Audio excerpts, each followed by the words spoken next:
ଅନନ୍ୟ ଉଦାହରଣ ସୃଷ୍ଟି କଲା ସ୍ୱାମୀ ବିବେକାନନ୍ଦ ସେବା ସଂଘ। ବିଶ୍ୱବିଜୟୀ ସ୍ୱାମୀ ବିବେକାନନ୍ଦ ଅଙ୍କର 162ତମ ଜନ୍ମ ଜୟନ୍ତୀ ଅବସରରେ ସ୍ୱାମୀ ବିବେକାନନ୍ଦ ସେବା ସଂଘ ଆଙ୍କୁଶପୁର ଆନୁକୂଲ୍ୟରେ ବିବିଧ କାର୍ଯ୍ୟକ୍ରମ ଅନୁଷ୍ଠିତ ହୋଇଯାଇଛି।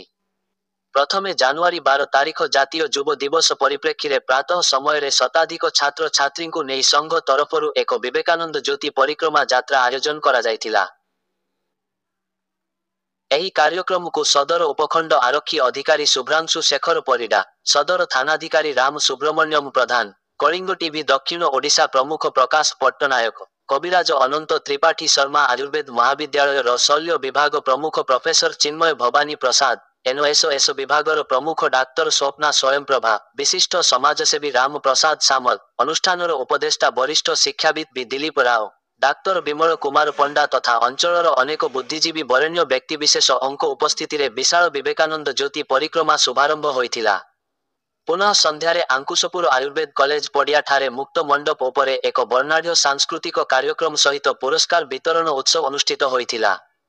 ବିଶେଷ ଆକର୍ଷଣ ଥିଲା ଅନୁଷ୍ଠାନ ତରଫରୁ 2 ଜଣ ଅବସରପ୍ରାପ୍ତ ବରିଷ୍ଠ ଶିକ୍ଷକ ଶ୍ରୀ ଉଲ୍ଲାସ ସାହୁ ଏବଂ ପ୍ରୀତିରାଣୀ ପଢ଼ାଳଙ୍କୁ ପୂଜ୍ୟ ପୂଜା ପରମ୍ପରା ଅନୁସାରେ ଅନନ୍ୟ ଶୈଳୀରେ ପ୍ରଥମେ ଅନୁଷ୍ଠାନ ତରଫରୁ ଉପଠୌକନ ମାନପତ୍ର ଏବଂ ପୁଷ୍ପ ବୃକ୍ଷ ପ୍ରଦାନ କରାଯାଇଥିଲା। ସବୁଠୁ ନିଆରା ଥିଲା 2 ଜଣ ଗୁରୁଙ୍କୁ ସମ୍ମାନ ଦେବାର କ୍ଷଣରେ ଭାବବିଭୋଳ ହୋଇ 2 ଶିକ୍ଷକଙ୍କ ଶତାଧିକ ଛାତ୍ରଛାତ୍ରୀ ମଞ୍ଚରେ ପହଞ୍ଚି ଆଶୀର୍ବାଦ ନେଇଥିଲେ। ତେବେ ଏଭଳି ଅନନ୍ୟ କାର୍ଯ୍ୟକ୍ରମରେ ମୁଖ୍ୟ ଅତିଥି ଭାବରେ ଡାକ୍ତର ତିରୁପତି ସାହୁ, ଅଭରେନ୍ଦୁ ଶେଖର ପଟ୍ଟନାୟକ, ଭବାନୀ ଚରଣ ମିଶ୍ର, ରାମେଶ୍ୱରୀ ନନ୍ଦ, ଅନିଲ କୁମାର ପାତ୍ର, ମିହିର କୁମାର ପାଣିଗ୍ରାହୀ ଅଙ୍କର ସହିତ ଅନୁଷ୍ଠାନ ସଭାପତି ଅନିଲ କୁମାର ଚୌଧୁରୀ ସଭାପତିତ୍ୱ କରିଥିଲେ। ସଂଘର ସମ୍ପାଦକ ଡାକ୍ତର ସନ୍ନ୍ୟାସୀ ମହାରଣା ମଞ୍ଚ ପରିଚାଳନା ତଥା କାର୍ଯ୍ୟକ୍ରମ ସଂଯୋଜନା କରିଥିଲେ। ପରେ ପରେ ବିଦ୍ୟାଭାରତୀ ଶିଶୁ ବିଦ୍ୟା ମନ୍ଦିର ଓ ମାଁ ସରସ୍ୱତୀ ଶିଶୁ ବିଦ୍ୟାମନ୍ଦିର ଆରାଧ୍ୟା ନୃତ୍ୟ ଅନୁଷ୍ଠାନ ଏବଂ ଅନେକ ସାଂସ୍କୃତିକ ଶିକ୍ଷା ଅନୁଷ୍ଠାନର ଛାତ୍ରଛାତ୍ରୀମାନେ ଓଡ଼ିଶୀ ପାରମ୍ପରିକ ଓ ଲୋକନୃତ୍ୟ ପରିବେଷଣ କରିଥିଲେ। ଏହି କାର୍ଯ୍ୟକ୍ରମରେ ସଂଘର ସଦସ୍ୟ ମିଟୁ ସାହୁ, ପି ପୁରୁଷୋତ୍ତମ, ନାରାୟଣ ରାଉଳ, ମନୋଜ କୁମାର ପଣ୍ଡା, ଜି ଶ୍ରୀନିବାସ ରାଓ, ବସନ୍ତ ସାହୁ, ସୁକାନ୍ତ କୁମାର ସାହୁ, ଜିତେନ୍ଦ୍ର ମହାରଣା, ବି ଶ୍ରୀନିବାସ ରାଓ, ଏସ ଶ୍ୟାମ ସୁନ୍ଦର ରାଓ, ସଞ୍ଜୟ କୁମାର ସାହୁ, ଶିବରାମ ପାଠୀ, ଗୁରୁ ସ୍ମୃତିମୟୀ ପଟ୍ଟନାୟକ, ଟିକିରି ବେହେରା, ପ୍ରଶାନ୍ତ କୁମାର ସାହୁ, ସ୍ମୃତି ଶିଖା ଚୌଧୁରୀ, ନିର୍ଜରା ମହାରଣା ଶୀତଳ କୁମାରୀ ଗୌଡ଼ଙ୍କ ସହିତ ବିବେକାନନ୍ଦ ଯୁବ ସଦସ୍ୟ କାର୍ଯ୍ୟକ୍ରମ ପରିଚାଳନାରେ ସହଯୋଗ କରିଥିଲେ। ଶେଷରେ ଅନୁଷ୍ଠାନର କୋଷାଧ୍ୟକ୍ଷ ଟି ମୁକୁନ୍ଦ ଦୋରା ଧନ୍ୟବାଦ ଅର୍ପଣ କରିଥିଲେ। କୁକୁଡ଼ାଖନ୍ତି ରୂପୀ କୃଷ୍ଣମୂର୍ତ୍ତି ରିପୋର୍ଟ ଅଙ୍କ live Odisha news update. Doctor सन्यासी महाराणा संपादक स्वामी विवेकानंद सेवा संघ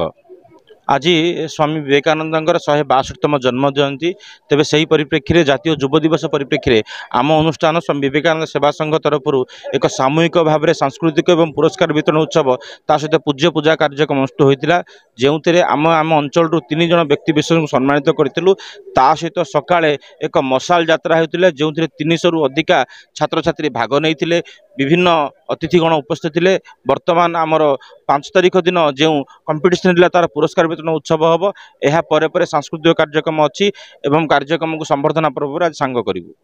सकाळे आमर सदर एसडीपीओ शुभ्रांशु शेखर परिडा महोदय आसते सदर थाना आईआईसी राम सुब्रमण्यम प्रधान सर आसते सहित कलिंग टीवी दक्षिण ओडिशा प्रमुख प्रकाश पट्टनायक महोदय आसिया सहित आमर एठिकार आयुर्वेदिक महाविद्यालय प्राक्तन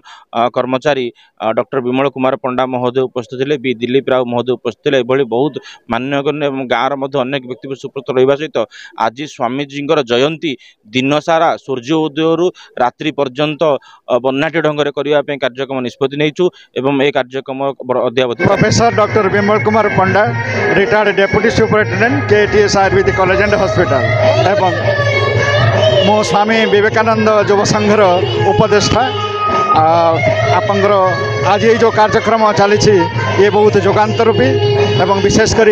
स्वामीजी वार्ता को समग्र देश में अनुप्राणित करने युव समाज को एक प्रकार आह्वान यही युवक संघ माध्यम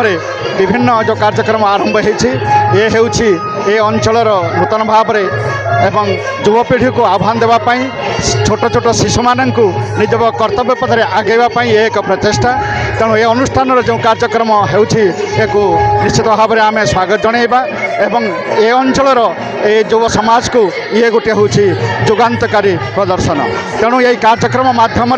समग्र गंजाम जिला को निश्चित भाव में यही युवक संघ जो आह्वान देती आगामी पीढ़ी